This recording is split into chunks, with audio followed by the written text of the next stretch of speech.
fluctuations plays a major role in glaucoma progression. How often do you do a diurnal variation? With respect to IOP fluctuations, I try to measure diurnal variations in patients who are progressing with glaucoma, despite what their office pressures might demonstrate. If they are relatively stable with pressures in the office, but they are progressing, I will do typically mini diurnal curves. If I find that somebody is progressing and their intraocular pressures are quite low, then also I will do mini diurnal curves. I will sometimes do diurnal curves on patients who are having advanced glaucoma but are young, to confirm that indeed are they stable with their intraocular pressure. Having had intraocular surgery doesn't mean that they may not be fluctuating, so we can still measure their pressure fluctuations. Now, it is not easy to do that all on one day, so I split it into multiple days, or sometimes have the patient come back for pressure check visits alone. So with all this new technology that's come up, we're catching a lot of pre-perimetric glaucomas. How do you decide when to start therapy on such patients? You're right. With the new technology, the advent of the OCT, we are picking up early nerve fiber layer defects. So in such patients, I usually take a look at the entire picture. Is it in a patient who is very young, who has a family history, and especially that of glaucoma blindness in the family, or multiple members in the family affected by glaucoma? Then in such cases, I might start treatment. If I find that there is another risk factor, such as high pressure and nerve fiber layer defects, even though the field is normal, if the patient is quite young, I might start those patients on treatment. What I don't know is in patients whose pressures are normal and they show a nerve fiber layer defect. In those cases, I don't know if the patient had, say, a previous round of steroid treatment and they had a pressure rise and a pressure spike that caused the pressure to go up, caused a nerve fiber bundle to be lost, and is no longer having progressive glaucoma. Then in such cases, I will keep them under observation. I will take a picture, take a measurement of the nerve fiber layer defect, monitor their intraocular pressure, and do a photographic measurement and an OCT measurement on an annual basis to see if they are changing or not. At the first sign of confirmed change or a risk factor getting added on into the picture, I will start treatment. So we are seeing a lot of young glaucoma patients. Would you prefer to do an MMC TRAB as the surgery your first choice, or would an implant be your first choice? That is a very difficult question. In young patients with glaucoma, I face that a lot in our African American population and patients who are from Africa. Patients from Jamaica, who also originate from Africa, are very prone to having a very advanced glaucoma at a very young age. And such patients are sometimes not compliant with their medications, which might have resulted in them reaching such an end-stage glaucoma.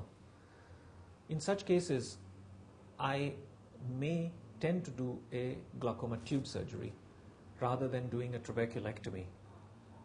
This is a very contentious topic because one can argue the other way in terms of doing a trabeculectomy, and if that fails, then to do a glaucoma tube surgery, because you can't do a trabeculectomy after you've done a tube surgery. That argument is very valid, and sometimes I'm swayed by that argument and I will do a trabeculectomy. But in many cases, I find that their ability to follow up for the post-operative management following the trabeculectomy is not there. They're not able, they do not live locally. Okay. They cannot come back for 5 FU injections, or they're not going to be compliant with taking the intensive steroid treatment that is required following the trabeculectomy to prevent failure. If I know that doing this surgery is most likely going to doom them to failure, I might as well do a glaucoma implant surgery that has a lesser chance of failure, especially now that the tube versus trabeculectomy results are out, that show us that the risk of complications is in fact lesser with tubes, and the outcome is the same in terms of glaucoma pressure control. So why do you prefer the Ahmed valve? Why do I prefer the Ahmed valve? And that is because I use those in patients who have high pressure glaucoma and I need to do something right away. I will prefer the bar welt in patients whom either I have already put the Ahmed valve and lowered the pressure, say from 38 to 24, but I do need the pressure now from 24 down to 12. Right. But it's not that pressing or urgent. So now I will go ahead and put in a bar welt tube. Oh. Sometimes I will, in some patients whom I know that the pressure is 48 and they have a total cup and I know that they need a very low pressure, I might go ahead and put in simultaneously 2 tubes. Ahmed on one side and bar welt on the other side simultaneously. So it depends on the scenario. If the patient's optic nerve can sustain the eye pressure being up for a little bit longer, then I will tend to do a bar welt tube.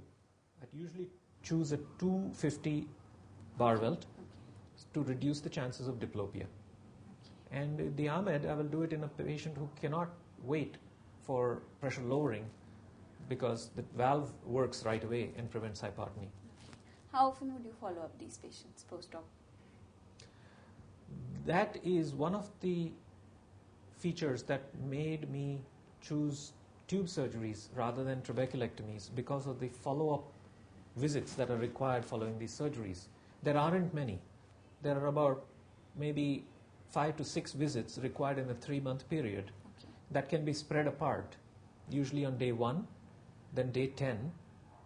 And if I've done an Ahmed valve, I will typically put them on aqueous suppressants on day 10 before the pressures rise to reduce the gush of fluid through that valve and reduce the chances of having a domed encysted bleb over the plate.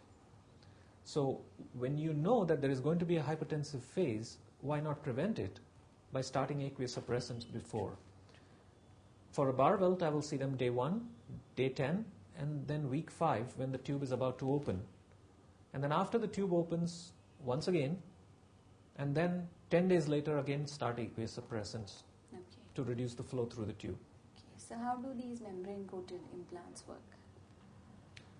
Membrane-coated implants are a new generation of glaucoma valves that are not yet out in the market, but is a type of implant that helps reduce the chances of bleb formation over the plate.